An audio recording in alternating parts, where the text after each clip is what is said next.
We have some powerhouse women on the show today, and I can't wait to introduce you to each of them.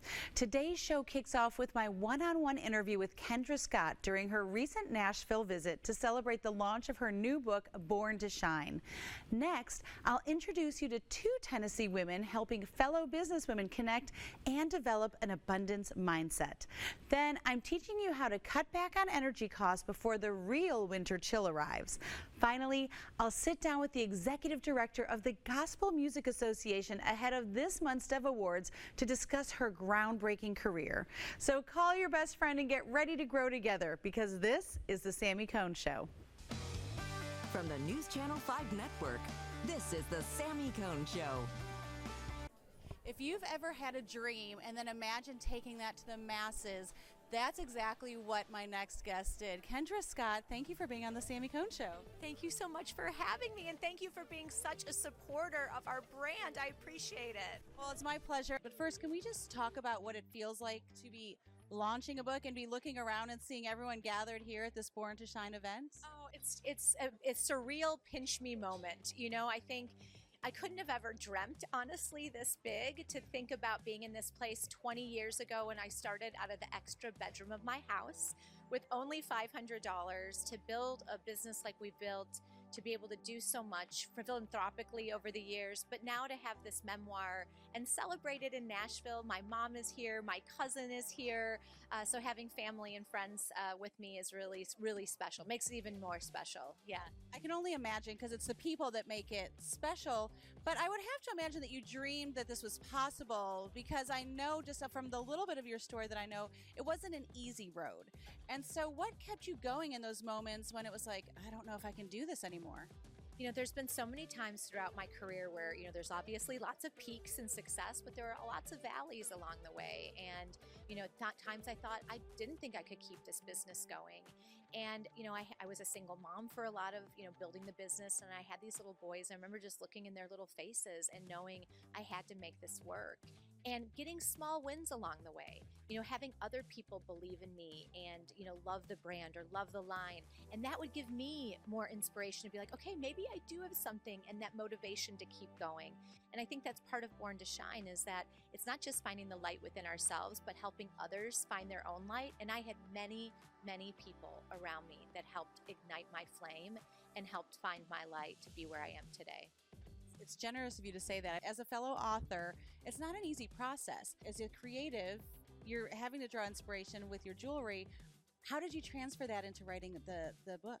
You know, I had been journaling for many years and wanting to just write down moments in my life that impacted me. I didn't want to forget how I was feeling in those moments. And many of them were some of the harder moments of my life, some of the darker moments of my life that led me to the next wonderful thing that I had to go through, that failure or that misstep, to get me to where I was. And as I started to see that, I thought, you know, there's people out there that also might be struggling. I started writing it in 2020, taking some of those journal notes and really wanting to say, if I could be vulnerable and share some of those moments, the hard moments, maybe that could help someone else know that there's power in vulnerability, and also show them that even if they're going through this failure or transition, failing forward is real, and they can read through my story exactly how I did that. Can I push into that a little bit more? Because we say that and we hear it, but it's hard in the moment to pull yourself up out of that ditch. I mean, 2020 or not, right? Because that was a hard time for so many. But in our daily lives, I mean, I've learned personally that sometimes we have to hold joy and grief simultaneously. Is there something, I mean, I know the book is called Born to Shine, and I see it radiating through you, that you live it, but can you just share a little bit more about is it something you would say to yourself? Is it, you know, calling up one of those people that you alluded to? What were those tangible things, if a woman is watching this being like, she did it, I don't know if I can? Yeah. I think, first of all, you can't do it alone. Superwoman and Wonder Woman are fictional characters. They're not real, okay? And anyone that thinks that they can't trying to be perfect, trying to do it all, trying to be the best mother, have a career, it is so hard, and you can't do it alone. You've got to ask for help. And that is the greatest sign of strength. It is not a sign of weakness. And I know for me, that was huge. I have an amazing group of friends. I have an unbelievably supportive family. And I reached out to them in those times when it was difficult, when I knew I couldn't do it by myself, and said, I need you right now. Or they could see that I needed it, and they reached out a hand and helped lift me up. So I think for all of us, it does take a village. As a mother, I know that I've got a group of mom friends at school where we're all like, can you pick up the kid today? Or don't forget it's a bake sale. I got cookies for you. You need that in your life. And I think we need to stop trying to have perfection. Perfection is a myth. And starting to own the things in our life that we may think we might be embarrassed about, they're actually what makes you you and uniquely you, which is so awesome. So sharing those things are important, and it'll allow others to feel like they can share their things too. And that makes them now an authentic, real person. Thank you for being vulnerable. But what is that one thing that you hope women or anyone reading the book will walk away remembering, or when we wear your jewelry, that we want to embody? What can you put that into a thought? Yeah, that all of us, it doesn't matter where you come from, you are a precious, beautiful gem with innate and immense value. And you were put on this earth for a reason. You were put on this earth to shine. Well said. I think we have to end there. Make sure you pick up Kendra's memoir, Born to Shine, wherever books are sold. And of course, support the brand and the jewelry that gives back to so many everywhere. Kendra, thank you for joining us today. Oh, thank you so much for having me. I loved every minute. Having an abundance mindset impacts your life, your business, and so much more. And my next two guests are going to help us think through all of it and share about an event coming up in Nashville later this month. I'd like to introduce you to Lucy Miller and Kirbee Miller. No relation. No relation. Lucy. Just friends. Just friends. Founder of Tennessee Women Connect, and Kirbee, founder of Kirbee & Co. Welcome to the Sami Cone Show. Thank you for having us. Oh So my excited. gosh. Can we just dig right into this a little bit? I want to talk about the event a little more later, Okay. but Kirbee, abundance. I mean, I know you're speaking on this abundance mindset. Can you just kind of break down what that means in a general terms? Sure, and I love talking about it because it's one of those topics that can feel a little polarizing, right? One of those things that gets overused. But for me, an abundance mindset is highly personal, and it's whatever really nourishes you to live your best life. And the reason why I'm so specific about that is because oftentimes when we think about abundance, people go to financial, right? But success and happiness and joy has so much more to do with how you feel, how you respect yourself, how you're showing up in the world. So the abundance mindset that we'll talk about is more of an integrated whole life living type of concept. I'm so glad you said that, because I wanted to, push back a little bit on that, because especially as women of faith, we sometimes hear that of like, well, that thinks money solves everything, right? But let's not misconstrue. This is a business event, and so can you go on that a little bit more? And then Lucy, I'd like to hear what you think about abundance and why it was important to have that as a theme for this year's event.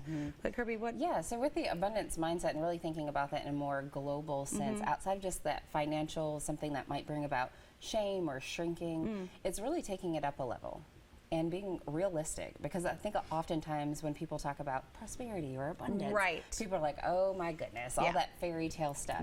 But what we'll really talk about is real life. The life that we live requires certain currency, financial, energetic, all of those things. So we'll talk about what does that really look like in your personal journey? How do we take a pragmatic look at where we are and where we want to be, and really just talk about some tools just to walk that journey. By no means will we solve everything in our time together, but hopefully we'll illuminate some new possibilities, because abundance to me is essential to living a wholehearted life. That's really good. Lucy, is that why, abundance is the theme of the Tennessee Women Connect live event. Yes. What stood out to you about, like, this is what we need to center the whole event around, this one word? Well, so last year our theme was fearless, and I love that, being fearless in your business. But as I was thinking towards this year and thinking about the word abundance, or words that are important to me, abundance means a lot to me. So personally, as a Christian woman, I know that God has exceedingly and abundantly more planned for me than I could ever imagine. And that is something that keeps my heart hopeful for success and just a prosperous life.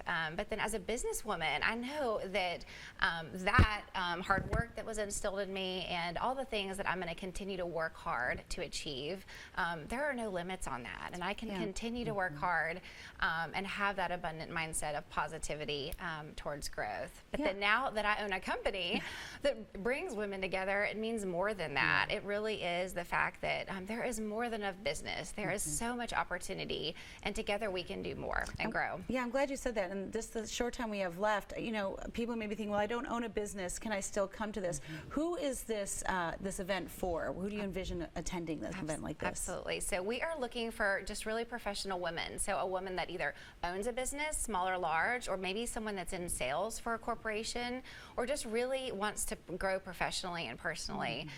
Those things would be important for her success. So we're excited to have women from all backgrounds and industries. That's great. And Kirbee, you know, you said you can't solve everything in this one event, but what are some takeaways for the woman listening now to say, like, what's one thing that you can say to encourage, to give hope, and maybe make her say, yes, this is something I need to be at? Yes, so I would say that many of us feel overwhelmed and under-resourced, and we don't want to think that we need to be 10 more things before we can really have clarity.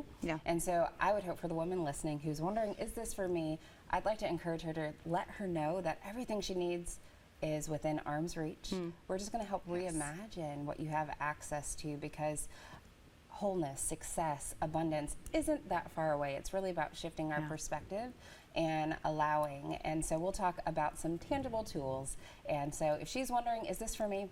I can't wait to see you there, October 20th. Perfect, perfect. Well, the Tennessee Women Connect Live is on October 20th at the Loveless Barn here in Nashville. Where can they go to get tickets? Our website is tnwomenconnect.com, and we just are so excited. It's going to be an amazing day. I can't wait to be there. I know everyone will be here, and we hope to see you there as well on October 20th. Ladies, thank you for joining me today. Thank you. Good to have you. This is going to be a great event.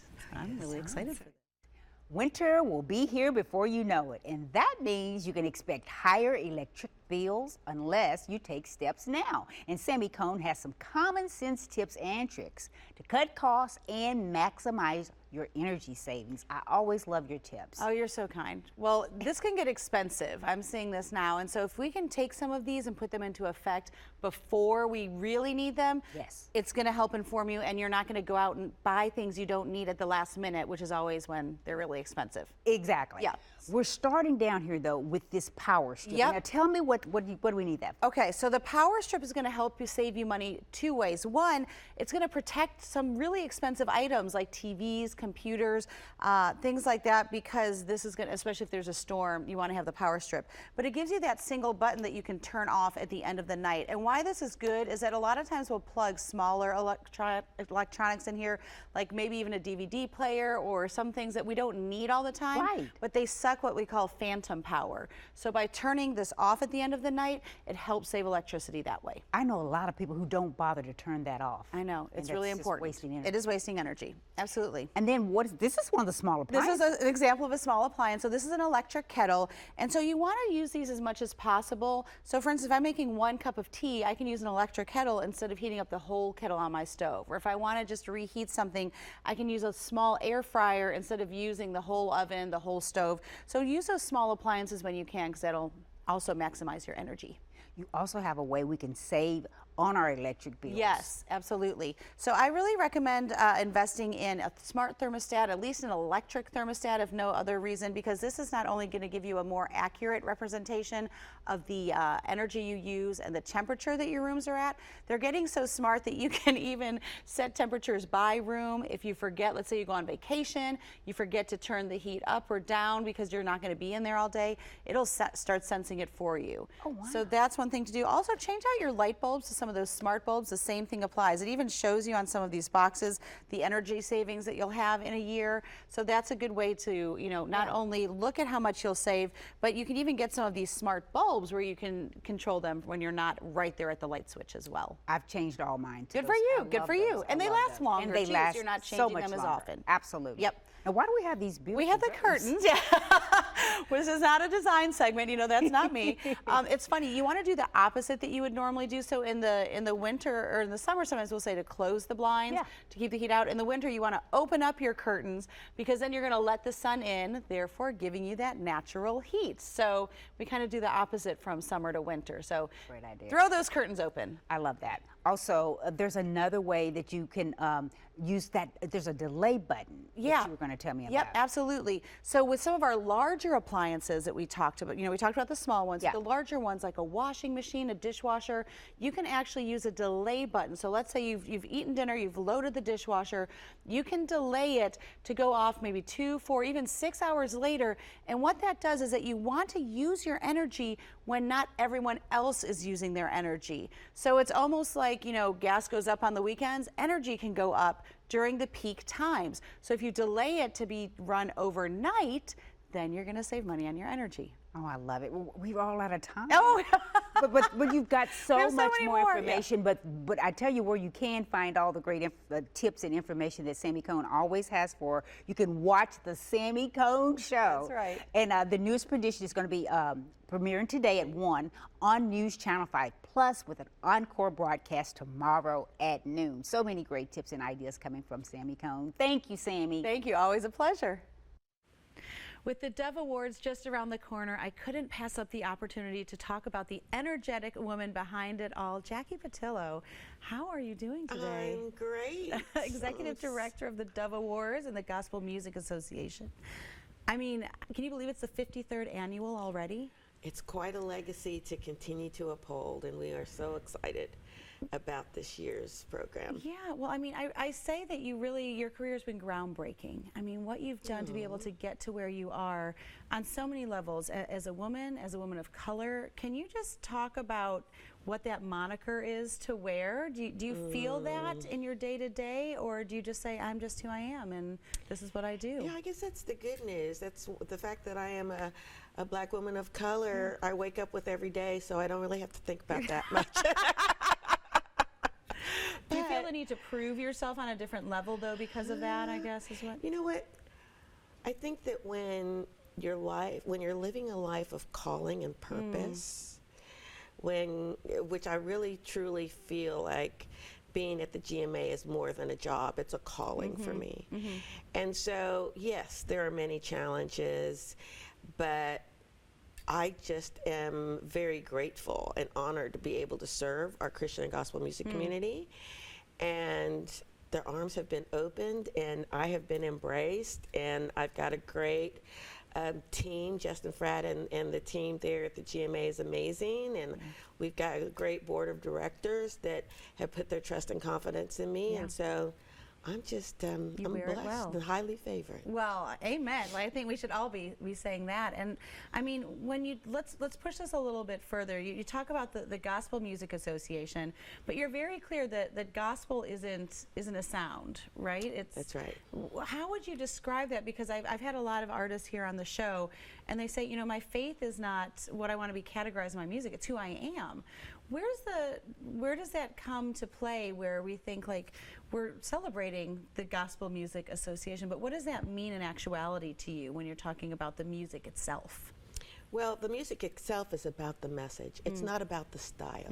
So it can be wrapped in many genres. It can be hip hop, Southern gospel, contemporary, but it's the message that unifies us, and that really is what inspires people, brings life to people, and ultimately healing and salvation. Amen. How do we get that message out to more people than if we're wrapped, if someone says, well, gospel music, that's not my thing, right? Right, they think it's choir robes. Right. So what are you doing, or, as you're leading, GMA, what are you doing to, kind of break that stereotype?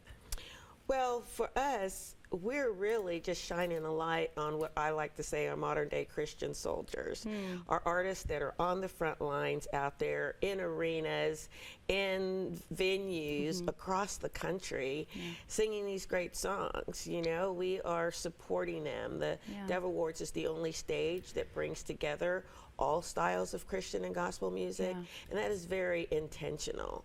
That is our platform to serve and to spread the word. What would you say to younger Jackie, or maybe a younger woman watching this that said, I can't even imagine getting to the level that she's gotten to? What would you say to that, 20-year-old version of yourself?